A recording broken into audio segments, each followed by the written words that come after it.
do Jornal Público, este é o P24. Hoje, o que é que explica o elevado preço dos combustíveis e é a redução da fiscalidade a solução? Viva! Eu sou o Ruben Martins e hoje o P24 está de olho no elevado preço dos combustíveis, que parece não ter perspectiva de abrandar.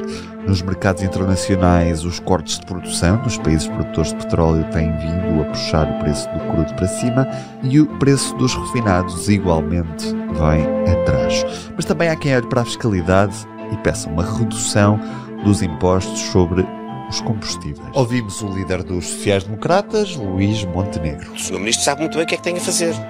Tem a descer o ISP em função do nível de receita que está a arrecadar a mais pelo efeito do IVA. É isso que tem que fazer já. Mas será a redução do imposto nos combustíveis um sinal contraditório quando tentamos que as pessoas usem menos o carro? E até que ponto é que as empresas que vendem combustíveis estão preocupadas com este aumento de preço?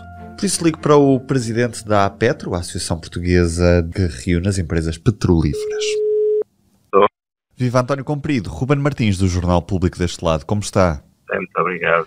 Então, António, comece por me explicar o porquê deste preço em alta dos combustíveis nas últimas semanas. O que é que está a passar no setor que justifique estes preços elevados das últimas semanas? Basicamente, nós assistimos a uma reação típica de um mercado com oferta e procura.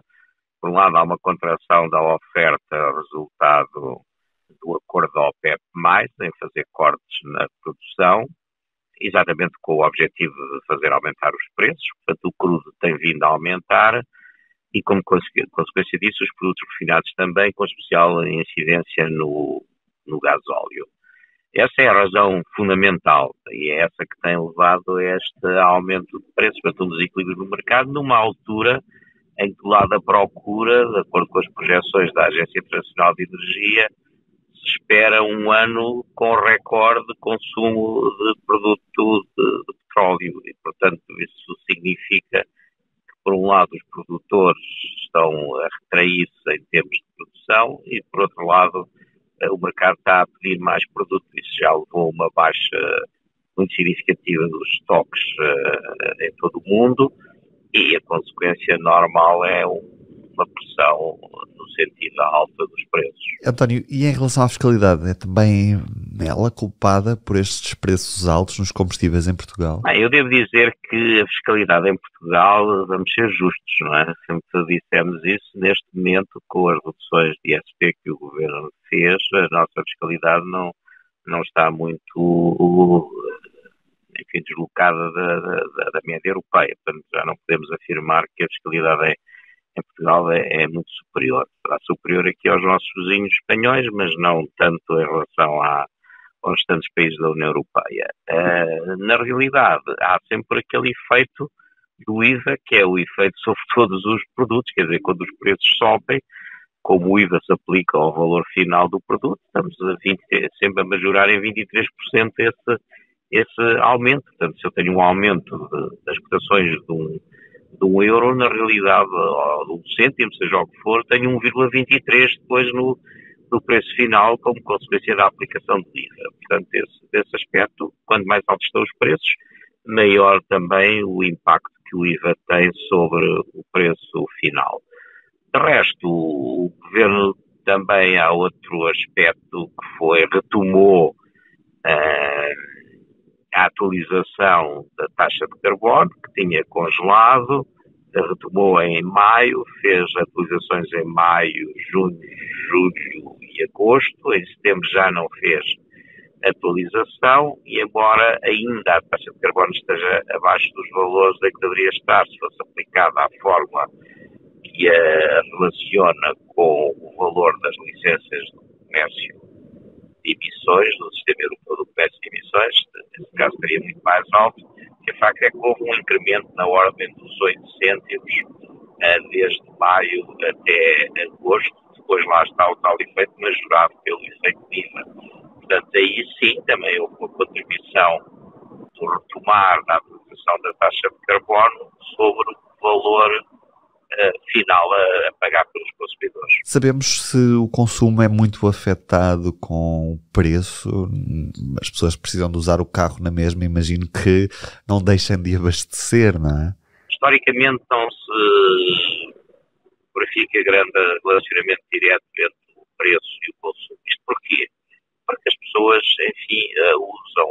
Há todo o transporte comercial, obviamente, que tem que continuar a fazer-se por motivos óbvios. Portanto, não é por estar o combustível mais caro que se deixa de abastecer os supermercados, que se deixa de transportar mercadorias, etc. Portanto, todo esse consumo é um consumo praticamente sem qualquer tipo de relacionamento com o preço.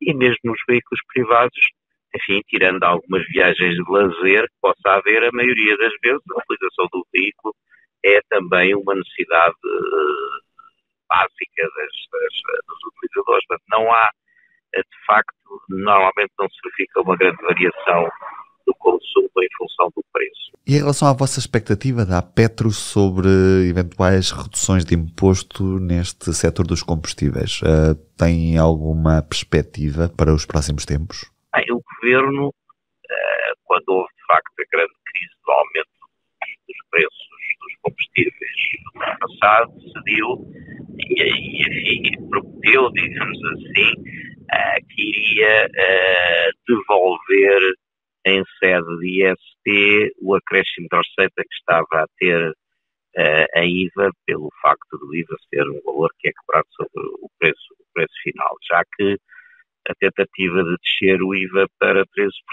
tinha sido, enfim, não autorizada ou chumbada pela Comissão Europeia.